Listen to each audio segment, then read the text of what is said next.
Jā, labdien! Šodien pastāstīšu par savu maģistra darba tēmu – latviešu valodas runas sintēzi. Vispirms par to, kāpēc, tad kā un tad kas ir tas rezultāts. Tātad vispirms par to, kas tad ir latviešu valodas runas sintēze kā tāda. Tad tas ir datorā rakstīta teksta pārveide uz datoru runātu tekstu. Angliski nosaukumi, ko parasti lieto, ir text-to-speech vai speech synthesis, saistīta lieta, bet pretējs process ir runas atpazīšana, kurā runa tiek pārveidot uz rakstītu tekstu. Galvenie pielietojumi ir cilvēkiem ar redzes un dzirdes traucējumiem, cilvēkiem ar disleksiju un cilvēkiem, kas vēlas apgūt valodu, kā arī virkni komerciāli pielietojumi, tad populārākie būtu telefona centrāls un viedās tehnoloģijas. Par viedām tehnoloģijām runājot, patiesībā ir tā, ka viss mums apkārt sāk kļūt spējīgs ar mums runāt. Mūsu telefoni, mājas, mašīnas, datori.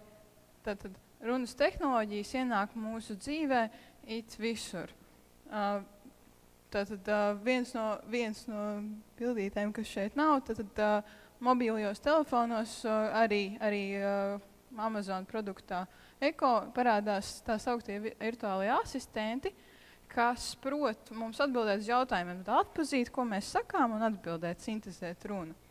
Lai to visu panākt, pasaulē tiek ik gadu ieguldīts ārkārtīgi liels apjoms naudas tieši gan runas sintēzē, gan runas atpazīšanā. Bet tas āķis ir tajā, ka tas ir šīm lielajām valodām, angļu valodai, franču valodai, taču ne latviešu valodai. Bet tas ir latviešu valodas runas sintēze ir īpaši svarīga tieši šīm mēģu grupām, kā cilvēkiem ar disleksiju, ar redzes un dzirdes traucējumiem. Kā arī runas sintēze ir būtisks jautājums tieši no valodas saglabāšanas jomas, jo, kā jau iepriekš stāstīju, mums apkārt viss, kas ienāk mūsu dzīvē, sāk spēt ar mums sarunāties labi un kvalitatīvi, angliski, franciski, tad tas ar laiku var radīt to, ka mēs latviešu valodu izmantojam aizvien mazāk un mazāk. Tad savā maģistra darbā atrotīju piedodas un ķeros klāt. Tad runas sintēzes process sastāv no 5 soļiem, kur tad sākotnējais ir ievadītais teksts, tad notiek virkni sistēmas procesu, un galā iznāk audio skaņa runa. Sākotnēji šis teksts tiek normalizēts, jeb tiek panākts, šis normalizācijas process, ka teksts tiek pārveidot uz vienotu formātu un izmest ārā virkni visādu lieko simbolu un variantu.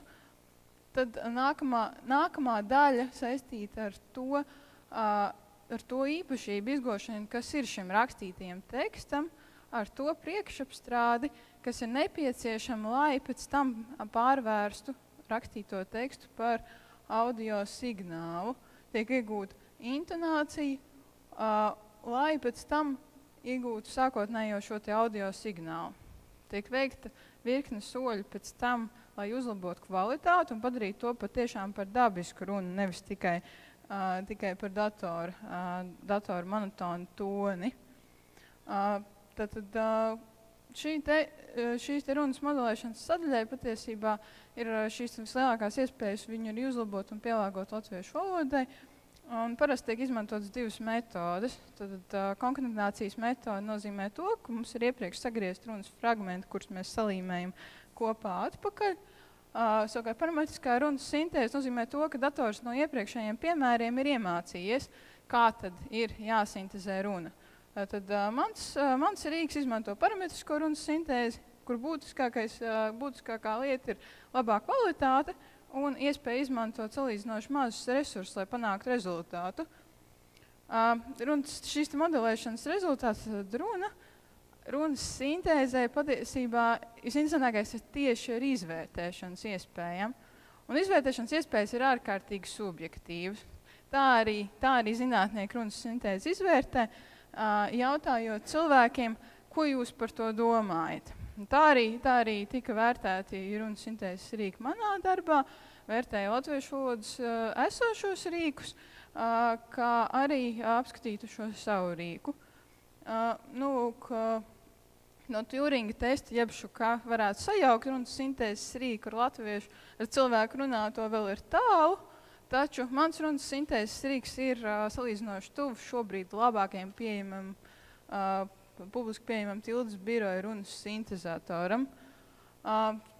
Citi runas sintēzes rīki pagaidām vēl pēc cilvēku aptaujām nav tādā formā brīvi izmantojami.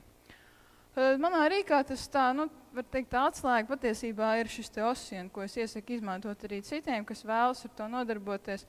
Tad tas ir veids, kā ērti un ātri apmācīt rīku, lai viņš spētu runāt un sintezēt runu.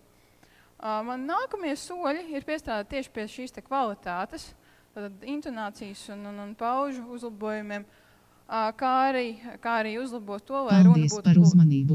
Vai ir kādi jautājumi? Jā. Ginta, vai tu gribēji pabeigt?